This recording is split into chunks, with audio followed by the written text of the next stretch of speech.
Hi everyone, today I wanted to do a video showing you guys how I created the purple planner that I shared with everyone on the Seriously Simple Facebook group and also my Facebook group that I have, which both of those will be linked down below if you guys want to go check those groups out. I highly recommend them if you have not joined them already.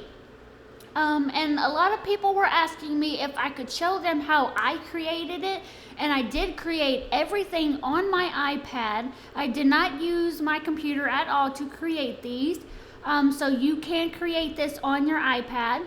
And also another question that I was getting a lot for just the digital planner in general and all of that, if it was just for the iPad Pros. And no, it is not just for the iPad Pros. You can use the iPad Minis. You can use even the first gen iPad if you wanted to. You can also probably use these on your iPod or your iPhone. But I recommend to use them on an iPad because they are bigger, but you can still use them on your iPhone and on an iPad and on any iPad that you have. And you do not need the Apple Pencil. It's just a little bit easier to kind of crop things and see where you're putting things because your finger is not in the way.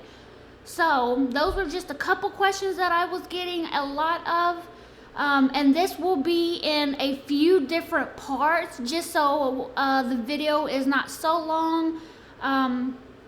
So the first thing that I'm going to show you guys is how to create your background or your base layer, like your planner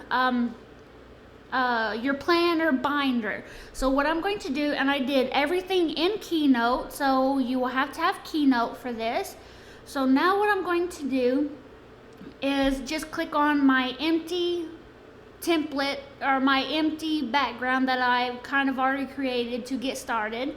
So now what I'm going to do is just go to the plus sign and I'm going to click on these shapes, and this is where it's going to get a little more, like, be able to customize it a little more. If you want your binder background to have like a square shape, of course, you know, you're going to use your square. And I will kind of show you what it will look like when you have it like created and all of that.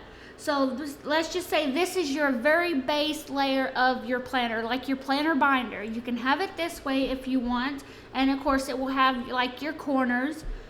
But if you like more of the rounded like binder shape, just use this one right here.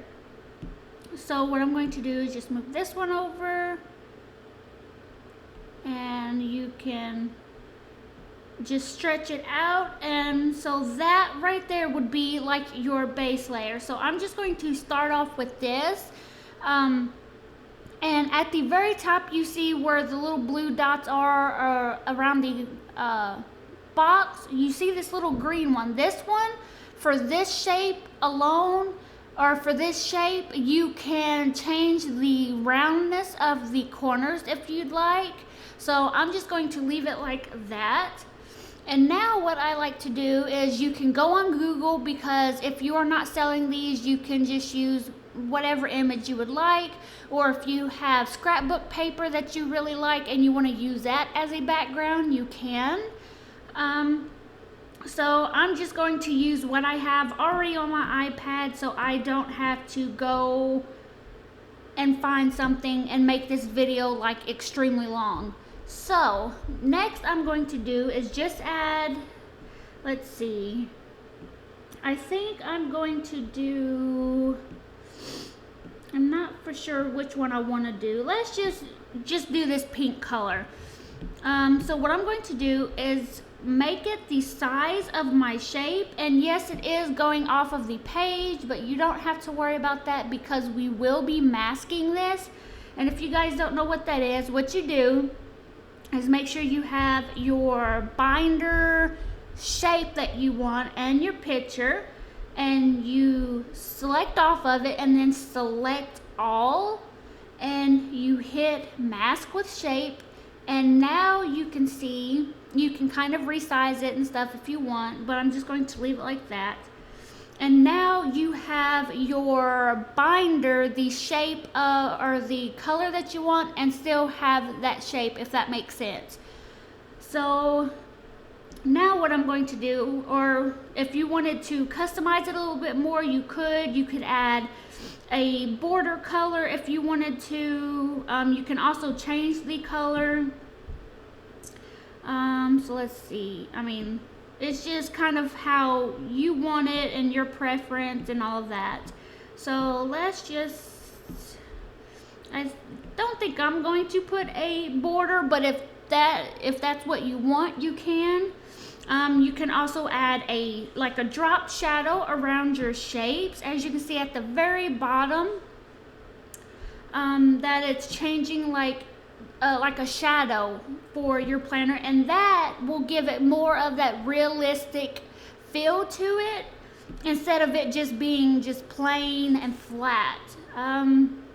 So I think what I'm going to do is use this one right here, and there's that. So now what I'm going to do is I'm going to see if this will work. I'm going to copy that and I'm going to paste. And what I'm going to do, with that one selected, I'm going to click on my paintbrush. Let's see, I don't think that is going to work. So what we will do is just delete that.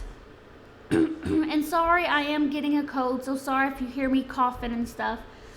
So I'm going to go back to the plus and get the same shape as I have for my planner background, and I'm going to try to get it lined up here, and I'm going to make it just a little bit smaller than my actual planner base, or my base layer. And I know this is covering it up and it looks a little odd, but trust me. So now what I'm going to do with that one selected, I'm going to click on the paintbrush and then click on style. And then what I'm going to do is click on this box right here, the like clear background, and it has just the border. So I'm going to click on that, and then I'm going to go down to the style of the line that I want, and I'm going to add, let's see, which one do I want? I think I like that one, so I'm going to add that one. And this one will give it that illusion of, or that effect of, like it was sewn around, you know, your planner was sewn or whatever. It just gives it a little bit more personality. And I'm going to change it to black just so you can see it better. So now you can see around the edges, it gives that illusion of your binder was sewn together. So there's that. So now what I'm going to do is select all, and I'm going to group it. And that is pretty much how you make your base layer of planner, or to start your planner.